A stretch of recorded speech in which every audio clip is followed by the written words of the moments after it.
Hello, g'day, welcome. Welcome back or welcome. Jamie Lockhart is me. Hope you're all doing great out there. Crazy times at the moment. Great time to make music. Make peace, not war. Make love, not hate. Welcome to the channel if it's your first time. Please subscribe, that's done, thank you. But I do appreciate it if you do subscribe. Helps me out a lot. I made a video, I don't know if you watched it, I really hope you did. It was an instrumental demonstration. Why do your guitar solos suck? You know, the little hook in there. It's not necessarily why they suck. What this is about, it's about learning how to take what your scales start out to be, especially as you're beginning and improving.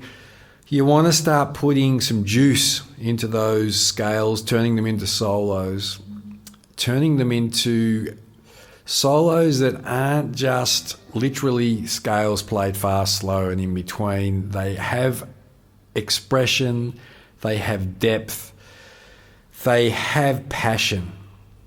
And most of all, they have feel. So let's get into it. Do what you can. Even if you can't, it's going to be interesting to understand the concept behind phrasing. Let's go. The start of this solo.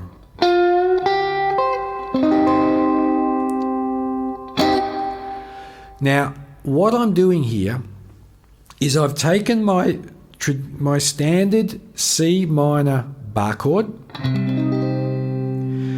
What I want to be able to do, and this is, let's say, lesson one. What I want to be able to do is I want to be able to play in to that chord.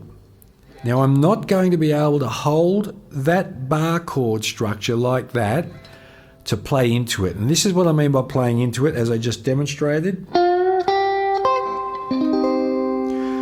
What I do is I remove basically all the bass notes out of the C minor. I allow that first finger to drop down, and now my C minor is played from the D string down. Now what that allows me to do is I'm playing out of the chord. So it's a phrase, okay? This is my phrasing, playing out of a chord because I'm in that formation. That's your first practice. Now, the bend, you need to bend up to this note here on the 12th fret. Now that's a great ear training, is to bend that note. So that is the very start, the intro to what I've done on the instrumental and to Tin Pan Alley. Now, what the practice in this session is going to be is this. You want to play the chord and then the phrase. And I want to just articulate this so you really understand. You are not trying to play to a set timing, okay? What we want here is time to move, time to flow, time to get my hand in the position. So I'll demonstrate what I want you to practice. If I go, there's my first chord. I can repeat. Then my phrase. Now you notice I'm not in time, but I'm just coming back to the chord.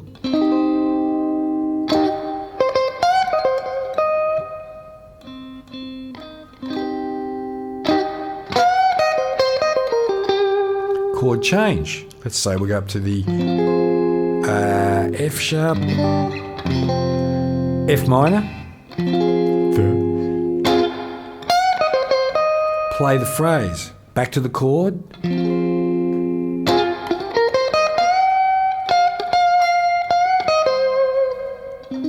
now I'm back to my C minor. Don't worry about the pace, don't worry about the flurry. I just want you to understand playing out of the chord formation and getting back into the chord on this C minor. You're not going to be able to play out of the chord formation because in this F minor, I'm limited now. I've gone straight into bar chord, okay? But what I can do, as I said, is you can...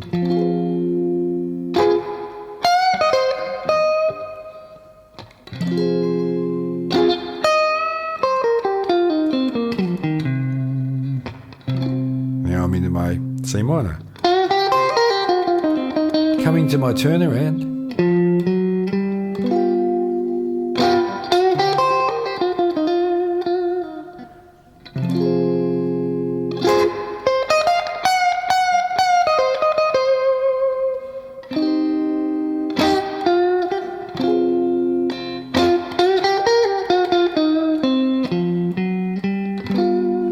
So the practice is this: play the chord, do the phrase. Play the chord, do the phrase, and get used to holding where you can the formation that allows you to play out of the chord.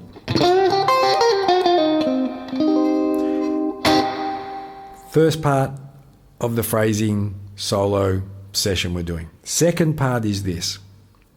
When you've done the moving from chord maybe up to back down to here, here's the thing, and Albert King did this a lot. Stevie, who just took Albert King and Albert Collins, and and B.B. King does it, but you can hang around one position with your solo and your phrases with 3 different chords.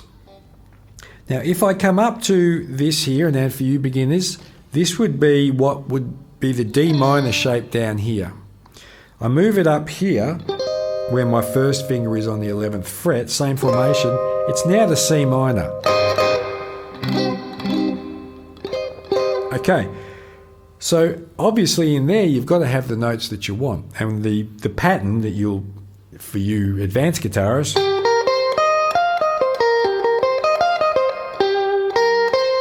I add that one more note. So if you want to understand what I'm doing, bring the D minor formation up to the 11th fret. Now, if I play the C minor down here,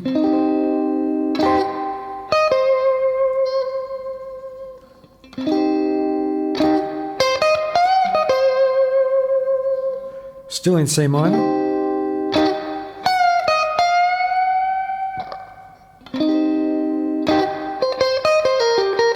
now watch this.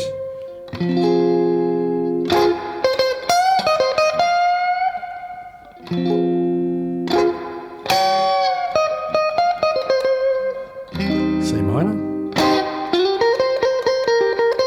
Still same 3-4 notes. Turn around.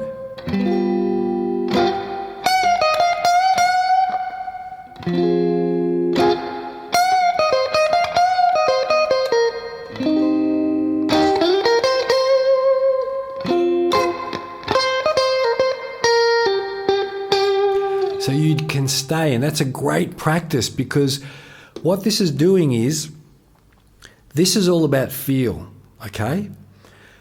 When you're comfortable and when you're in one position where you don't even, you know you're not going to move down here, you know you're not going to do a flurry of notes from 1st fret all the way up to 24th fret, you're going to sit in one spot.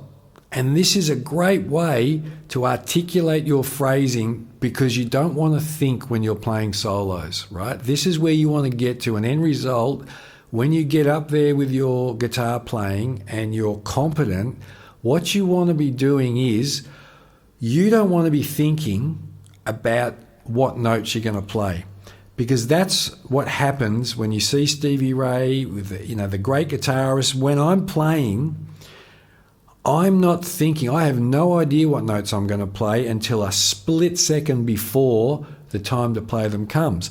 Because what I do is, with years of practice and listening to music, it's the feeling that directs the note, and it's the feeling and the energy that tells me when I'm going to play it and when I'm not going to play it.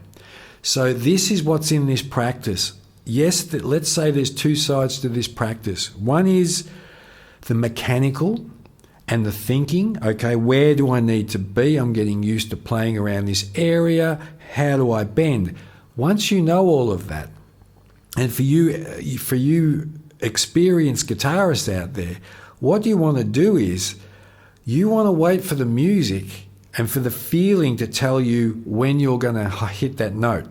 It's not about timing when you're starting off sorry, let me reiterate.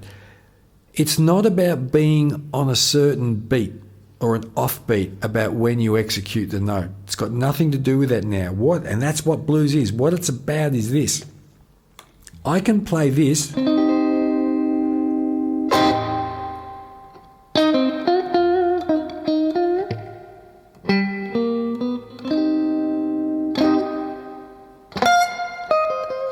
Now, there's no area in between that chord and space where you'd go, oh, it should have been there. Oh, no, it should have been there. This is the beauty of blues and expression. You put it in when your body tells you to put it in.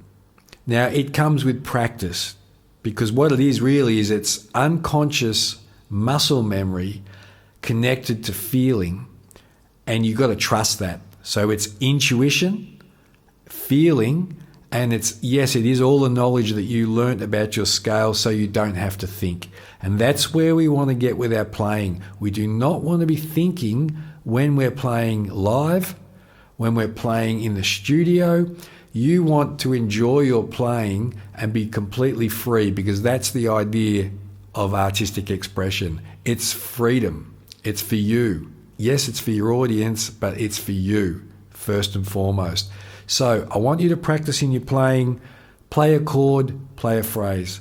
Play a chord, play a phrase. Stick around one spot after you've done that. See what you can get out of 4 notes in the one area.